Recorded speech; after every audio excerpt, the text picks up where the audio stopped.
লাইলাতুন নিসফে মিন শাবানকে কেন্দ্র করে বহুবিধ বিদআত, বহুবিধ বাড়াবাড়ি, বহুবিধ কুসংস্কার আমাদের সমাজে আছে। এক সময় তো প্রচুর পরিমাণ পটকা ফুটাফাটি চলতো। আলহামদুলিল্লাহ প্রশাসনের ভাইয়েরা প্রতি বছর নিষেধাজ্ঞা আরোপ করেন এবং এটা অনেকটা কমেছে, যেটা আমাদের নিরাপত্তা হুমকির মধ্যে আমাদেরকে ফেলে। দ্বীনের নামে আমরা কখনো সেগুলো করতে পারি না। অনেক মসজিদে আলোকসজ্জা করা হয়। আলোকসজ্জা তো আপনি এমনি করেন সারা বছর, কিন্তু এই রাতকে কেন্দ্র করে আলাদা করে আলোকসজ্জা করা, এই রাতকে কেন্দ্র করে ওই যে হালুয়া রুটি খাওয়ার একটা ব্যাপার এখনো আমাদের দেশে কোথাও কোথাও আছে।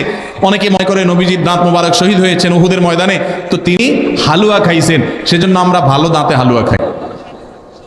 নবীজির দাঁত ভাঙা হালুয়া খাইছেন, আমাদের আস্ত দাঁতে আমরা কি খাই?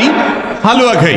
আপনার বাপের ঠ্যাং ভেঙে গেছে, উনি একটা লাঠি দিয়া খোঁড়ায় খোঁড়ায় হাঁটে, আপনার আস্ত ভালো দুইটা ঠ্যাং আছে, আপনি বাপের মহব্বতে বলছেন বাবা তোমার পাওটা ভেঙে গেছে, সেই মহব্বতে আমি আমার ভালো পাও নিয়ে লাঠিকে আমি খোঁড়ায় খোঁড়ায় হাঁটতেছি। কি বলেন? বাপ খুশি হবে? খুশি হবে? বলবে এটা তো বেয়াদবি, তামাশা করতেছ আমার সাথে, আমার ভেঙাইতেছ। নবীজি সাল্লাল্লাহু আলাইহি ওয়াসাল্লাম দাঁত মোবারক শহীদ হয়েছে বাতিলের বিরুদ্ধে জিহাদ করতে গিয়ে। আপনি বাতিলের সাথে আঁতাত করবেন আর হালুয়া খায়া নবীজির সুন্নাত আদায় করবেন, এর চেয়ে হাস্যকর জিনিস আর হতে পারে না। অতএব সব ধরনের বাড়াবাড়ি কুসংস্কার আমাদের বন্ধ করতে হবে।